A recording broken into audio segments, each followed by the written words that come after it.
जब टूटने लगे हौसले तो बस ये याद रखना कि बिना मेहनत के हासिल तक तो ताज नहीं होते। ढूंढ लेना अंधेरों में मंजिल अपनी, जुगनू है वो कभी रोशनी के मोहताज नहीं होते। नमस्कार मित्रों, आप सभी का मैं स्वागत करता हूं अपने इस यूट्यूब चैनल पर।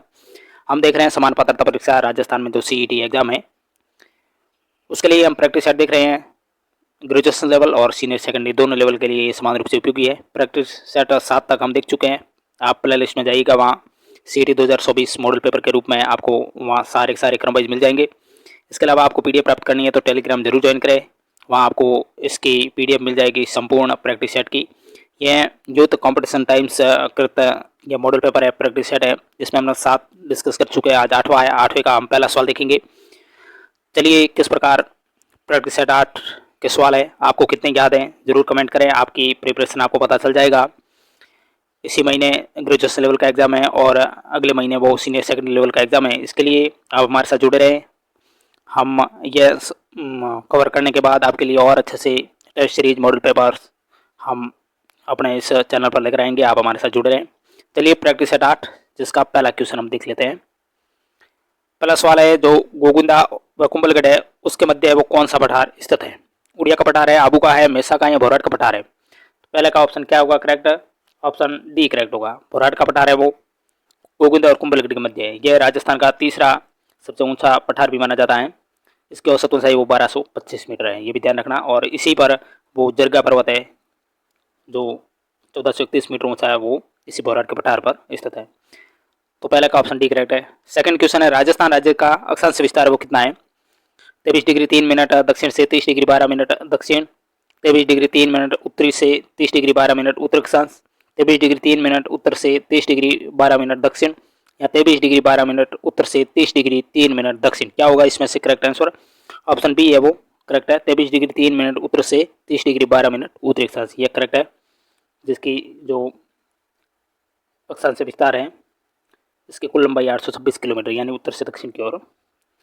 नेक्स्ट क्वेश्चन नंबर 3, कितने सेंटीमीटर की जो संवर्षा रेखा है वो राजस्थान राज्य की भूमि को लगभग 2 बराबर भागों में बांटती है? 25 सेंटीमीटर, 50 की, 75 की, या 100 सेंटीमीटर? बहुत अच्छा क्वेश्चन है। ऑप्शन बी 50 सेंटीमीटर है, वो राजस्थान को 2 बराबर भागों में बांटती है। यह अरावली पर्वतमाला के समानांतर है। राज्य में जो औसत वर्षा है वो कितनी है, ये भी ध्यान रखना है। 57.7 सेंटीमीटर, यानी 58 सेंटीमीटर के आसपास औसत वर्षा। तो ये अरावली पर्वतमाला के समानांतर रेखा है 50 सेंटीमीटर, जो राजस्थान को 2 बराबर भागों में बांटती है। नेक्स्ट चौथा क्वेश्चन है, वह जिला 100 द्वीपों के क्षेत्र के नाम से भी जाना जाता कौन सा जिला? झालावाड़, बांसवाड़ा, डूंगरपुर, सिरोही? जरूर कमेंट करें। इस सवाल का बहुत अच्छा क्वेश्चन है। ऑप्शन बी बांसवाड़ा है वो 100 द्वीपों का शहर कहलाता है। इसमें माही नदी बहती है, आपको ध्यान है, जो छोटे छोटे द्वीपों का निर्माण करती है। इसके कारण ही इस जिले को 100 द्वीपों का क्षेत्र है वो कहा जाता है। नेक्स्ट क्वेश्चन 5, राजस्थान में जो अल्फीसोल मिट्टी है वो निम्न में से कहाँ पाई जाती है? अल्फीसोल मिट्टी राजस्थान में कहाँ मिलेगी? चूरू में, जयपुर में, हनुमानगढ़ में, करौली में? ऑप्शन बी करेक्ट है, जयपुर में। यह सामान्य लाल और भूरे कलर की होती है अल्फीसोल, जो राजस्थान के जयपुर के साथ साथ ये अलवर, दौसा, टोंक, भीलवाड़ा, बांसवाड़ा, उदयपुर, बूंदी, कोटा, राजसमंद इन जिलों में ये पाई जाती है। तो अल्फीसोल मिट्टी है इनमें से जयपुर। छठवां सवाल है, हरे कबूतर राजस्थान में किस अभ्यारण्य में पाए जाते हैं? बहुत अच्छा सवाल है। बंद बरेठा में, केवलादेव में, नाहरगढ़ में, सरिस्का में? हरे कबूतर राजस्थान में पाए जाते हैं सरिस्का अभ्यारण्य में। ये राजस्थान का जो अलवर जिला है वहाँ सरिस्का अभ्यारण्य स्थित है। 1958 ईस्वी में इसे अभ्यारण्य घोषित किया था सरिस्का को। नेक्स्ट क्वेश्चन 7 है, बहुत अच्छा क्वेश्चन आ रहा है। 7वां सवाल है कि राजस्थान में जो सबसे छोटा कृषि जलवायु प्रदेश है वो कौन सा है? शुष्क पश्चिमी मैदान, आर्द्र दक्षिणी मैदान, अर्ध शुष्क पूर्वी मैदान, या आर्द्र दक्षिणी पूर्वी मैदान? सबसे छोटा कृषि जलवायु प्रदेश पूछा है।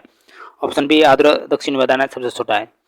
यानी राजस्थान को कुल जो कृषि जलवायु प्रदेश है वो 10 खंडों में बांटा है, जिसमें सबसे छोटा ये कृषि जलवायु क्षेत्र आर्द्र दक्षिण मैदान। इसका क्षेत्रफल मात्र 1.72 मीटर हेक्टर है और विस्तार इसका उदयपुर, डूंगरपुर, बांसवाड़ा, प्रतापगढ़ जिलों में, यानी दक्षिणी राजस्थान में। और जो शुष्क पश्चिमी मैदान है वो सबसे बड़ा है, क्षेत्रफल 4.77 मीटर हेक्टर है, ये भी ध्यान रखना है। सबसे छोटा है वो शुष्क ये आर्द्र दक्षिण मैदान और सबसे बड़ा है ये शुष्क पश्चिमी मैदान। नेक्स्ट 8वां क्वेश्चन है, राणा प्रताप सागर कहाँ स्थित है? कोटा में, बूंदी में, चित्तौड़गढ़ में, बांसवाड़ा में? राणा प्रताप सागर है वो कहाँ स्थित है? ऑप्शन सी करेक्ट होगा, चित्तौड़गढ़ जिले में। राजस्थान का जो चित्तौड़गढ़ जिला है जिसमें रावतबाड़ा नामक स्थान है उस पर यह राणा प्रताप सागर बांध जो चंबल नदी पर बनाया गया है, ये भी ध्यान रखना है। जो लगभग 1971 में बनकर तैयार हुआ था और इसकी ऊंचाई है वो कितनी है 59.95 मीटर, यानी 60 मीटर के आसपास इसकी ऊंचाई है राणा प्रताप सागर की। नेक्स्ट 9वां सवाल है, राजस्थान में जो मुख्यमंत्री सड़क योजना है वो किस वर्ष में लागू की गई? जरूर आंसर करिएगा, बहुत अच्छे से सवाल है सारे के सारे दोनों लेवल के लिए। 1995 में, 2000 में, 2005 में, 2010 में मुख्यमंत्री सड़क योजना है वो किस वर्ष लागू की गई? ऑप्शन सी करेक्ट है 2005 में। ये 7 अक्टूबर 2005 को राज्य सरकार द्वारा लागू की गई थी। इसका उद्देश्य धार्मिक जो पर्यटन स्थल है उसको आपस में सड़कों द्वारा जोड़ना। नेक्स्ट 10वां क्वेश्चन है, जामसर प्रसिद्ध है किसके लिए? रॉक फास्फेट के लिए, जिप्सम के लिए, मुल्तानी मिट्टी के लिए, एस्बेस्टस के लिए? जामसर क्यों प्रसिद्ध है? ऑप्शन बी करेक्ट है जिप्सम के लिए। ये राज्य के बीकानेर जिले में स्थित है और जिप्सम उत्पादन के लिए प्रसिद्ध है। जिप्सम के अन्य उत्पादक क्षेत्रों में गोट गुलोद जो नागौर में, इसके अलावा खुसखेड़ अलवर भी है, कोट मांगलोद जो नागौर में और खुसखेड़ अलवर। राजस्थान खनिज भंडार की दृष्टि से खनिजों का अजायब घर भी कहलाता है, ये भी ध्यान रखना है।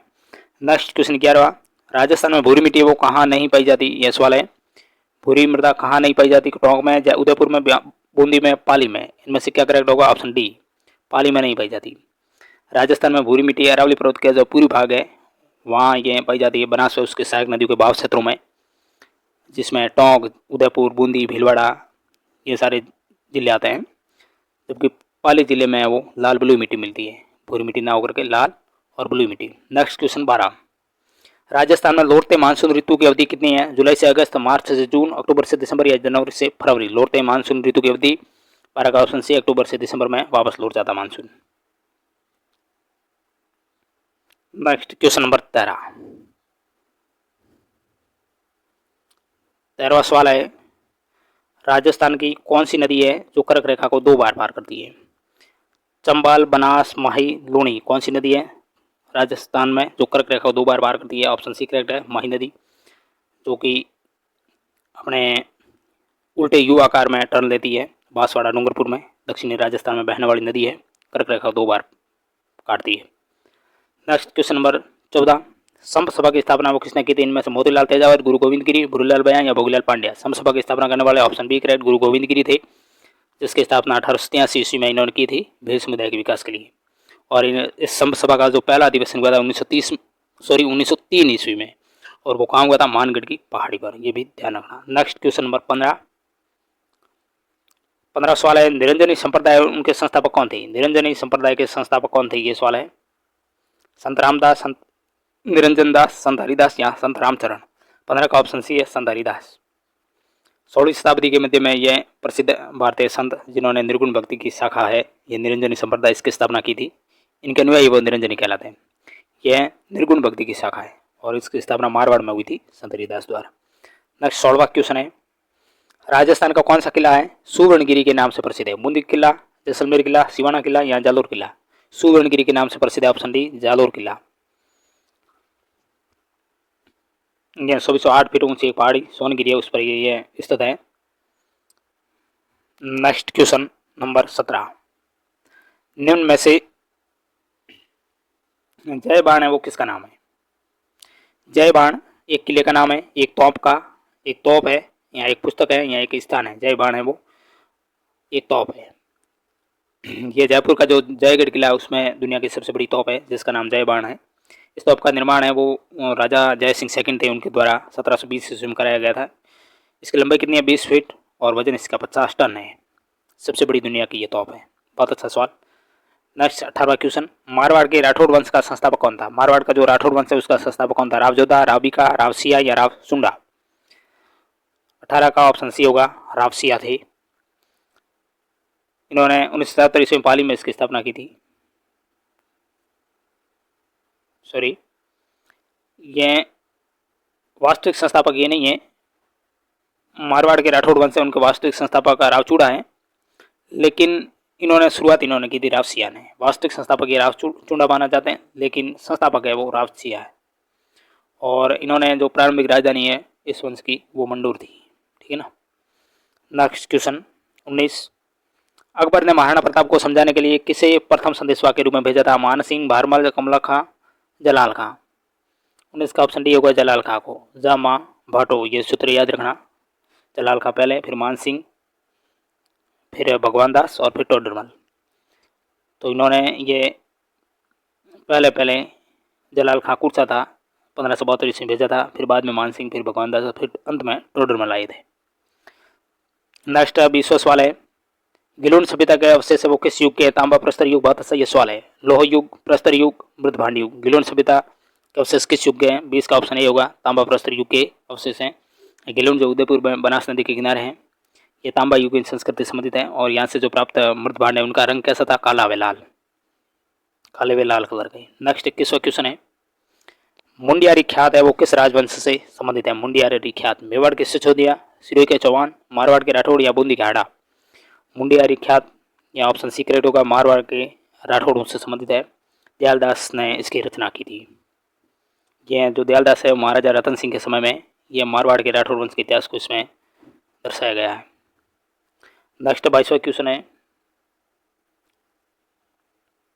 22 सवाल, निम्न में से किसे मत्स्य संघ का राज प्रमुख नियुक्त किया गया? मत्स्य संघ का राज प्रमुख कौन बने थे? अलवर के महाराजा, धौलपुर महाराजा, भरतपुर महाराजा या करौली महाराजा।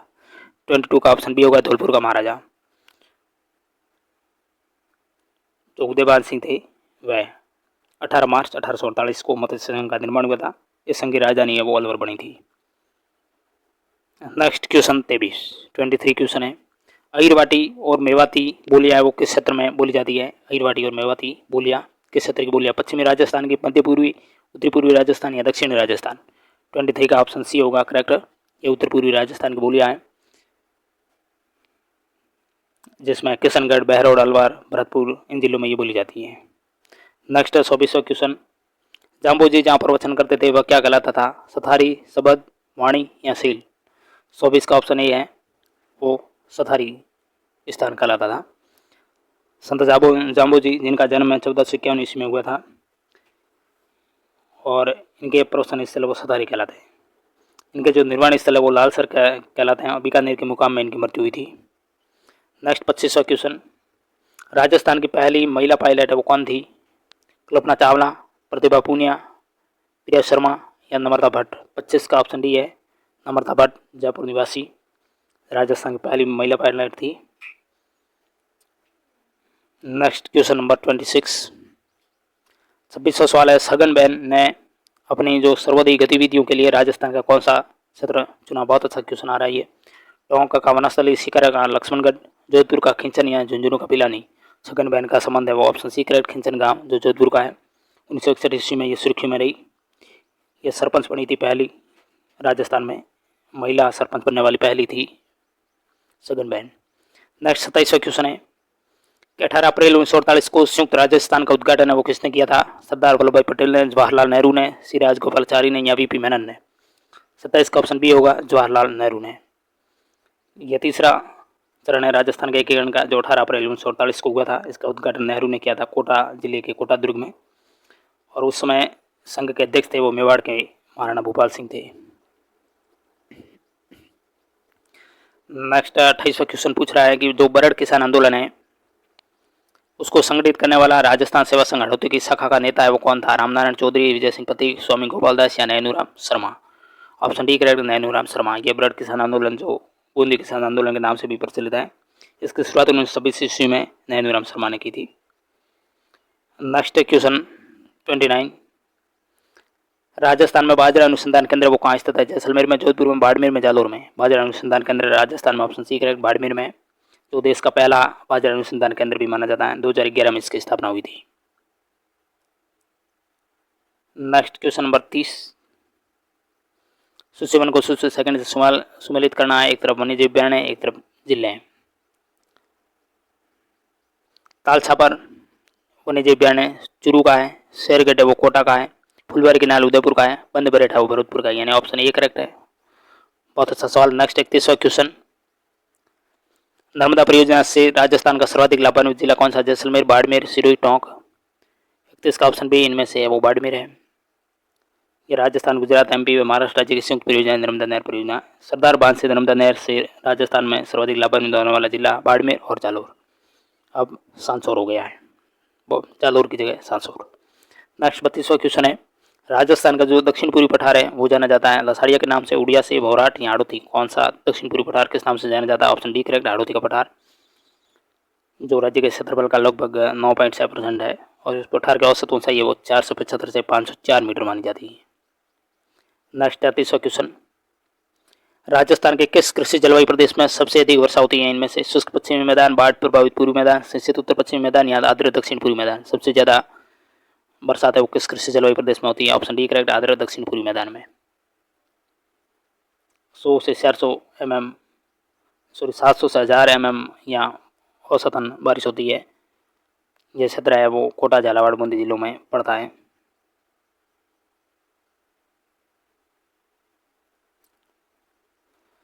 नेक्स्ट 34वां सवाल, राजस्थान में रामपुर आगूचा की खान है वो किसके उत्पादन के लिए प्रसिद्ध है? सीसा, जस्ता, लोहा ऐसा के लिए, अब्रक के लिए या रॉक फास्फेट के लिए? 34 का ऑप्शन ए करेक्ट, सीसा और जस्ता के लिए। एशिया का जो सर्वश्रेष्ठ सीसा जस्ता भंडार है वो राजस्थान के भीलवाड़ा जिले में रामपुर आगूचा स्थान में मिलता है, जबकि सीसा जस्ता की सबसे बड़ी खान है उदयपुर की जावर खान मानी जाती है। ये भी ध्यान रखना है। नेक्स्ट क्वेश्चन 35वां सवाल, राजस्थान महाराणा प्रताप हवाई अड्डा वो कहाँ स्थित है? जयपुर में, उदयपुर में, जोधपुर में, चित्तौड़गढ़ में? ऑप्शन बी करेक्ट है, उदयपुर में। इसे दबोक हवाई अड्डा भी कहा जाता है, दूसरा नाम इसका। 36वां सवाल है, कुएं एवं नलकूपों से सिंचाई करने की दृष्टि से सबसे प्रमुख जिला कौन सा है जहाँ कुएं और नलकूपों से सर्वाधिक सिंचाई होती है राजस्थान में? वो जिला कौन सा होगा? अलवर, राजसमंद, श्रीगंगानगर, अजमेर? 36 का इसमें से ऑप्शन ए करेक्ट होगा, अलवर।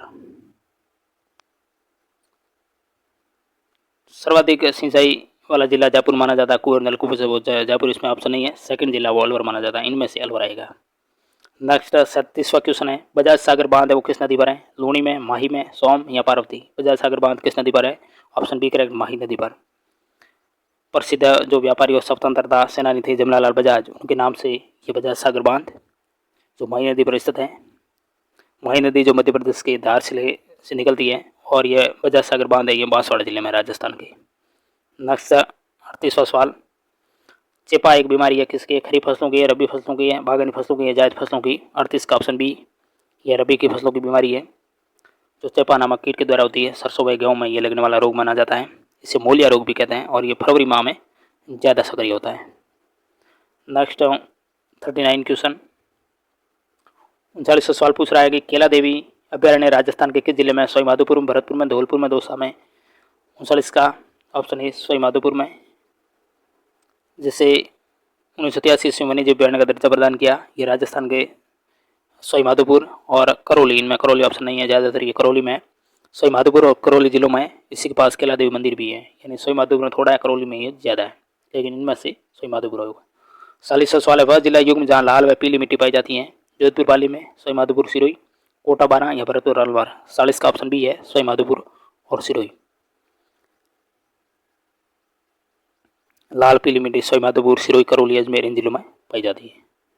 नेक्स्ट 41वां क्वेश्चन है, चार्ल्स मेटकॉफ राजस्थान के रेजिडेंट थे, कहाँ के थे? जयपुर के, जोधपुर के, अजमेर के, दिल्ली के? 41 का ऑप्शन डी, ये दिल्ली के थे। भारतीय प्रेस के ये मुक्तिदाता भी माने जाते हैं गवर्नर जनरल। ये 1835 से 36 के बीच रहे थे। नेक्स्ट क्वेश्चन 42, राजस्थान में गोपी कृष्ण भट्ट है वो किसके लिए प्रसिद्ध है? तमाशा के लिए, हेला ख्याल, स्वांग या लीला है? 42 का ऑप्शन ए करेक्ट है, तमाशा के लिए प्रसिद्ध थे। ये जयपुर के प्रसिद्ध जो लोक नृत्य शैली तमाशा है उसके कलाकार है, जिसकी स्थापना तमाशा की बंशीधर भट्ट ने की थी। और गोपी कृष्ण भट्ट, विशाल भट्ट, डॉक्टर सौरभ भट्ट, तपन दास भट्ट, ये सारे तमाशा शैली के कलाकार हैं। नेक्स्ट क्वेश्चन 43, कौन सा किला जौहर स्थल के प्रसिद्ध है? Chittorgarh, Kumbhalgarh, Taragarh, Bundi, Gagron? Option A correct है, चित्तौड़गढ़ प्रसिद्ध है, क्योंकि इस किले में 1303 ईस्वी में रानी पद्मावती द्वारा, फिर 1535 ईस्वी में रानी कर्णावती द्वारा, और फिर 1568 ईस्वी में रानी फूलकुंवर ने जौहर किए थे, जिनकी स्मृति में जौहर महल और मंदिर भी है। तो इसलिए सर्वाधिक जौहर के लिए चित्तौड़गढ़ का किला जाना जाता है। नेक्स्ट 44वां सवाल है, निम्न में से कौन सा संस्कार जन्म से संबंधित है? इनमें से सामेला, बान, मौसर या जडूला? 44 का ऑप्शन डी, जडूला, जो जन्म के पश्चात बच्चे के पहली बार मुंडन या बाल कटाना है वो जडूला कहलाता है। फिर नेक्स्ट 45वां सवाल, निम्न में से राजस्थान के लोक जीवन में जो नारचारी शब्द है वो किससे संबंधित है? ग्रह गेड़ा से, लोक नृत्य से, आभूषण से या परंपरा से?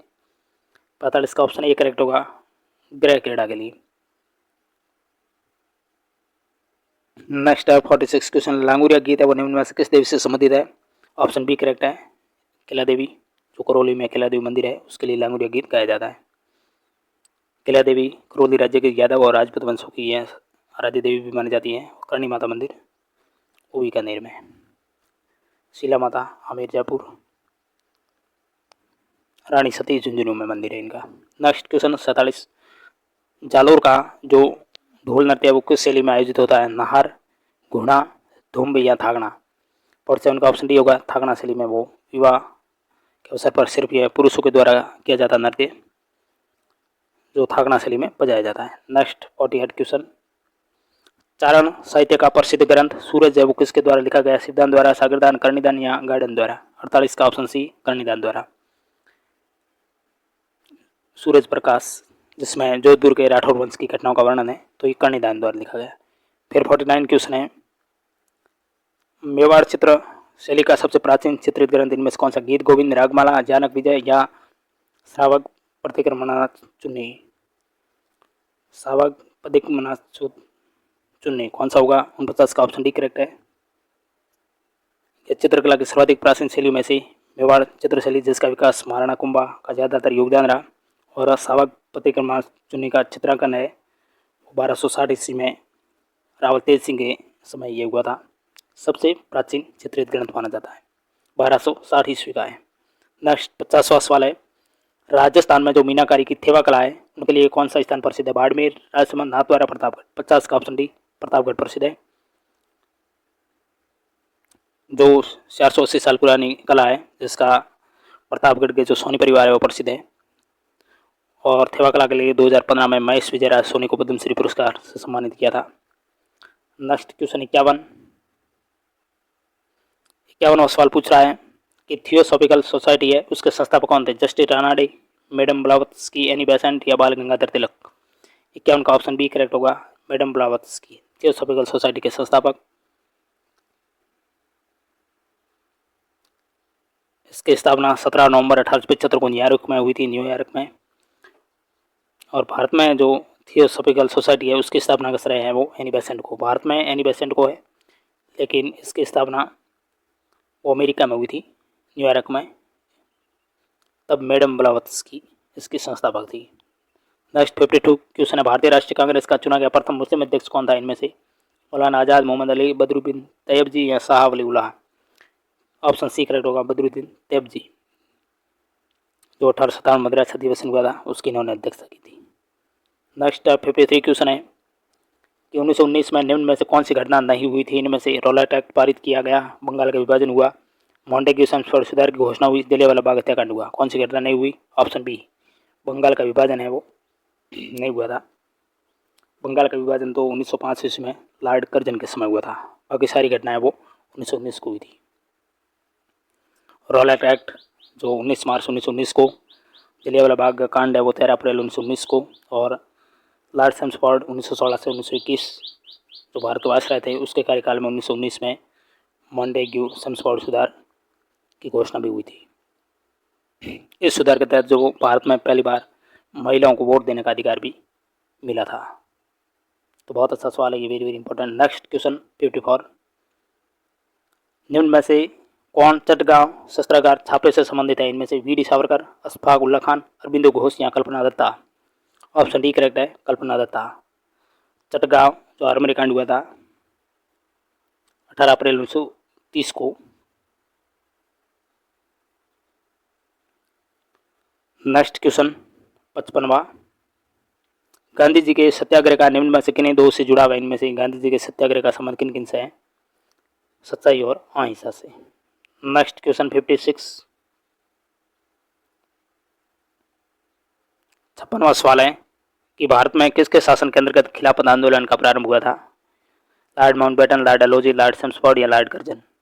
Option C correct, Lord Chelmsford के समय खिलाफत आंदोलन का आरंभ हुआ था। यानी लॉर्ड चैम्सफोर्ड 1916 से 1921 ईस्वी तक ये भारत के गवर्नर जनरल थे। शौकत अली और मोहम्मद अली और महात्मा गांधी ने खिलाफत आंदोलन का नेतृत्व भी किया था। 57 क्वेश्चन है, चोरी चोरा कांड है वो कब हुआ था? 1915 में, 1910 में, 1930 में, 1922 में? ऑप्शन डी करेक्ट, 1922 में, जो गोरखपुर जिले के उत्तर प्रदेश में 5 फरवरी 1922 को 5 फरवरी 1922 गोरखपुर उत्तर प्रदेश में हुआ था। जो असहयोग आंदोलन फिर महात्मा गांधी जी ने वापस ले लिया इस घटना के कारण।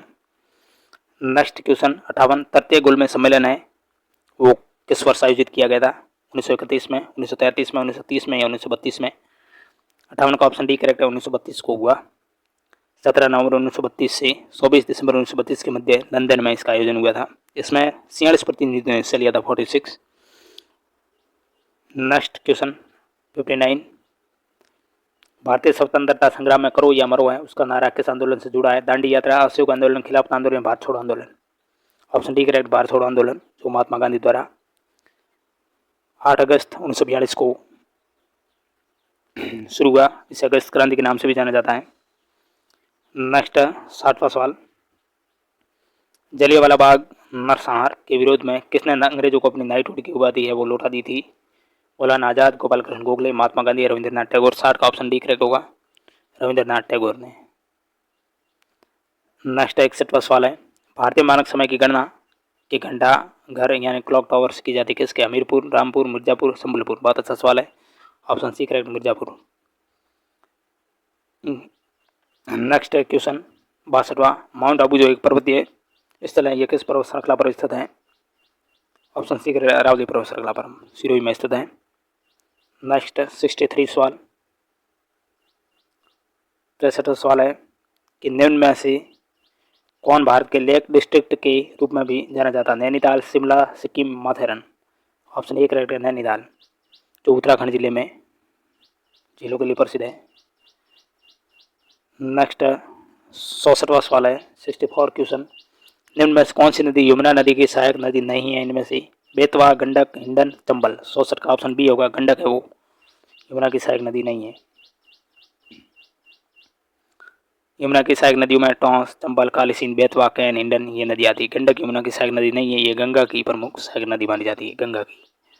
नेक्स्ट 65 क्वेश्चन, इनमें से कौन सा खरीफ फसल नहीं है? मक्का और चावल, अरहर और सोयाबीन, गेहूँ और जौ, रागी और मूंगफली? खरीफ की फसल नहीं है, ऑप्शन सी गेहूँ और जौ, ये रबी की है। भारत में अदरक का सबसे बड़ा उत्पादक राज्य कौन सा है? मध्य प्रदेश, आंध्र प्रदेश, झारखंड या राजस्थान? अदरक का सबसे बड़ा वो है Andhra Pradesh, option B correct है।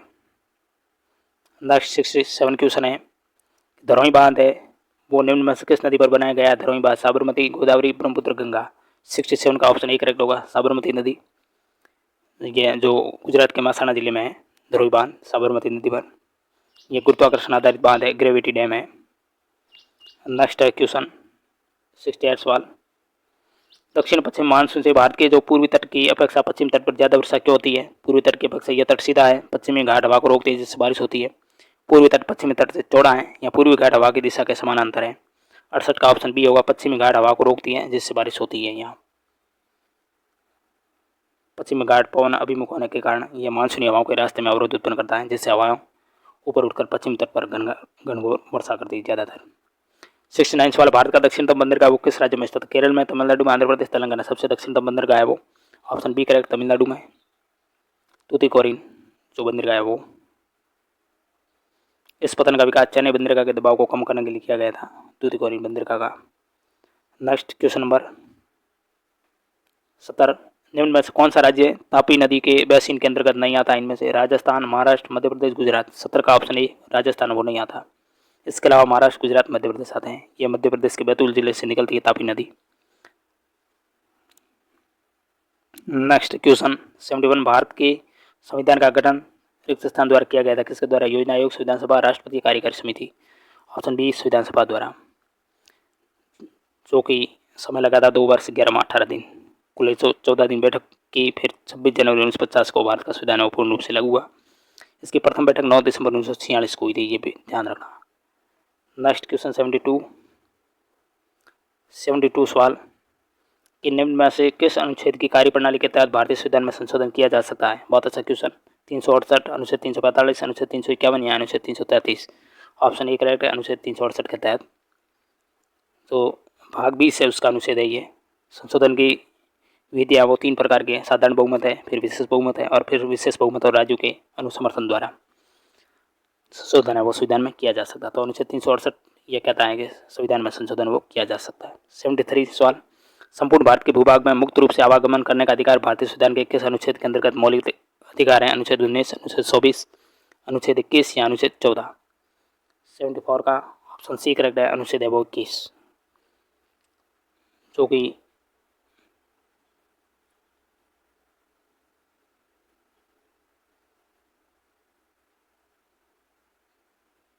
सॉरी 73 का ऑप्शन ए होगा करेक्ट, मैंने गलत बताया है।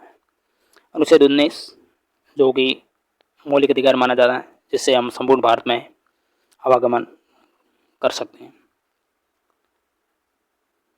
इसके अलावा जो अनुच्छेद 19 है उसके अंतर्गत 6 प्रकार की स्वतंत्रता और है, विचार अभिव्यक्ति की है, शांतिपूर्ण हथियार रहित सम्मेलन की है, इसके अलावा संगठन बनाने की है, भारत के राज्य क्षेत्र में आबाद हम घूम सकते हैं, कहीं भी जा सकते हैं, कोई वृत्ति आजीविका अपनाने की स्वतंत्रता है, भारत के किसी भी भाग में निवास करने और बोलने की स्वतंत्रता है, यह सारा अनुच्छेद 19 है वो प्रदान करता है। नेक्स्ट क्वेश्चन 74, इनमें से किसी भारतीय संविधान की राज्य के नीति निर्देशक तत्वों में शामिल नहीं किया गया है। ऑप्शन समान काम के लिए समान वेतन, समान न्याय और निःशुल्क कानूनी सहायता, सूचना का अधिकार या ग्राम पंचायतों का गठन। 74 का ऑप्शन सी सूचना का अधिकार है वो शामिल नहीं है ये नीति निर्देशक तत्वों में। नेक्स्ट क्वेश्चन 75 सवाल है कि भारत के राष्ट्रपति के संबंध में निम्न में से कौन सा कथन सही है। सही कथन, प्रत्येक आम चुनाव के पश्चात वह संसद के प्रथम सत्र को संबोधित करते हैं, प्रत्येक वर्ष के आरंभ में संसद के प्रथम सत्र को संबोधित करते हैं, या संसद के प्रत्येक सत्र को ये संबोधित करते हैं, संसद को कभी संबोधित नहीं करते। 75 का ऑप्शन ये है, यह सही है, प्रत्येक आम चुनाव के पश्चात वह संसद के प्रथम सत्र को संबोधित करते हैं, राष्ट्रपति के संबंध में यह कथन सही है, ऑप्शन ए वाला। भारत का जो संविधान का अनुच्छेद 87 है वो ये प्रावधान करता है कि राष्ट्रपति है वो संसद के जो प्रथम सत्र है उसको संबोधित करेगा। कौन सा 87(1) अनुच्छेद 87(1), क्योंकि राष्ट्रपति को भारत का प्रथम नागरिक होता है और यह संसद के सत्रों का आह्वान भी करता है। तो इस प्रकार 75 सवाल हमने देखे प्रैक्टिस सेट 8 के, सीईटी दोनों लेवल के लिए ये इंपॉर्टेंट क्लास थी। नेक्स्ट इसके आगे 75 सवाल हम डिस्कस करेंगे, इसके पार्ट 2 में आप जरूर देखिएगा। क्लास अच्छी लगती है लाइक करें, चैनल पर नया तो सब्सक्राइब करें और जुड़े रहे हमारे साथ। पीडीएफ प्राप्त करने के लिए टेलीग्राम जरूर ज्वाइन करें। Thank you very much.